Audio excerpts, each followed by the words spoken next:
शरीर, आवाज़ और दिमाग, और बहुत हद तक दिल, मतलब जज्बात, इमोशंस। तो अगर एक एक करके हम बात करें तो शरीर शरीर की बात करें, ज़रूरी नहीं है कि हर एक्टर 6 फुटा हो और उसके सिक्स पैक हों और बल्जिंग बाइसेप्स हों, चिजल्ड बॉडी होनी चाहिए, ये बिल्कुल ज़रूरी नहीं है। अब ये भी कई गलत फहमी होती है कि एक एक्टर की आवाज़ टोटल बेस होनी चाहिए और बुलंद होनी चाहिए और इस तरीके से होनी चाहिए जब कोई सुने तो फिर वो उसकी आवाज़ गूंजनी चाहिए। ये भी ज़रूरी नहीं है। हम सबको शरीर, आवाज़, दिमाग और बाकी दिल और जो भी चीज़ें हैं भगवान की दी हुई देन है, और जो हमारे भगवान ने हमें दी हैं उसे हम कितनी मजबूती से इस्तेमाल कर सकते हैं, ये एक एक्टर की बहुत बड़ी रिस्पॉन्सिबिलिटी है। आते हैं हम दिमाग पे। दिमाग काफ़ी हद तक आपके मोटिवेशन, आपके तौर तरीके, आपका बिहेवियर, वो दिमाग ही रूल करता है और दिमाग के ज़रिए ही वो चीज़ें एक इंसान कर पाता है।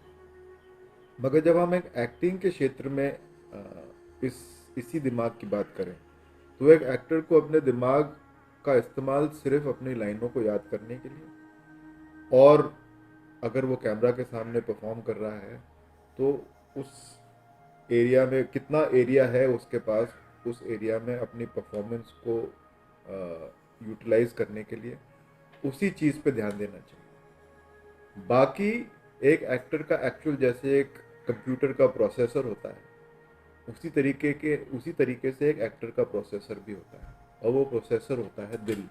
क्योंकि दिल में से जज्बात निकलते हैं। दिल ही है जो आपको एक्चुअली एक चीज़ को एक मकसद से के साथ और एक फीलिंग के साथ करने की मदद करता है। तो एक्टर को अपना दिमाग सिर्फ लाइनों को याद करने के लिए करना चाहिए, मगर एक बार जब लाइनें याद हो जाएं तो फिर उन्हीं लाइनों को अपने दिल के ज़रिए, अपने जज्बातों के ज़रिए कम्युनिकेट करना और ऑडियंस तक पहुंचाना की ज़रूरत होती है, और उसी का इस्तेमाल करना चाहिए। तो एक एक करके जब आप आते हैं तो शरीर की अगर हम बात करते हैं तो जैसे मैंने कहा कि ज़रूरी नहीं है कि आप लंबे चौड़े हों। ऐसे कई एक्टर्स हैं जो इतने लंबे नहीं हैं मगर अपनी एक्टिंग के ज़रिए बहुत लंबे हो गए। ऑफ कोर्स एक बॉडी पे, अपने बॉडी पे काम करने की ज़रूरत होनी चाहिए। जहाँ तक मेरा अंदाज़ा है एक एक्टर को पानी की तरह होना चाहिए। जिस वेसल में उसको डाल दें तो उस वेसल का वो एक शेप ले लेता है। तो एक्टर को के शरीर को भी जैसे कहते हैं एक न्यूट्रल स्टेट में रहना, अगर वो एक न्यूट्रल ग्राउंड में रहता है तो फिर अपने शरीर के ज़रिए वो काफ़ी हद तक कई चीज़ों को, कई कैरेक्टर्स को अपना सकता है। हमारी आवाज़ भी हमारे फिंगरप्रिंट्स की तरह यूनिक होती है। आवाज़ के साथ साथ भाषा भी आती है। आवाज़ एक तरफ है, भाषा दूसरी तरफ है। एक एक्टर को अपनी भाषा को भी साफ करने के लिए बहुत काम करने की ज़रूरत होनी चाहिए।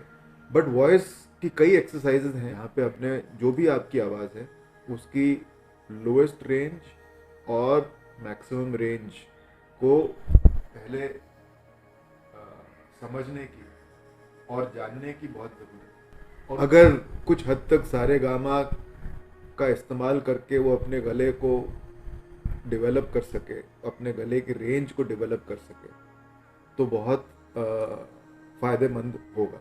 तो अपने दिमाग को शांत करने के लिए सबसे पहले एक एक्टर को थोड़ा बहुत मेडिटेशन करने की भी ज़रूरत होनी चाहिए, ताकि आप अपने अंदर के दिमाग को, अपने आप को थोड़ा सा शांत कर सकें, और शांत करने के साथ साथ एक फोकस पा सकें जहाँ आपकी लाइनों को याद करना, आपके मकसद को जानना, आपके कैरेक्टर को जानना, और आपकी टोटल कहानी में या जो प्रोजेक्ट है उसमें as an actor how you are going to be effectively helping the story move forward. That is where your mind comes in, and a clear and uncluttered mind would always be an optimum stage to reach for an actor to be able to give his best when he comes to his performance.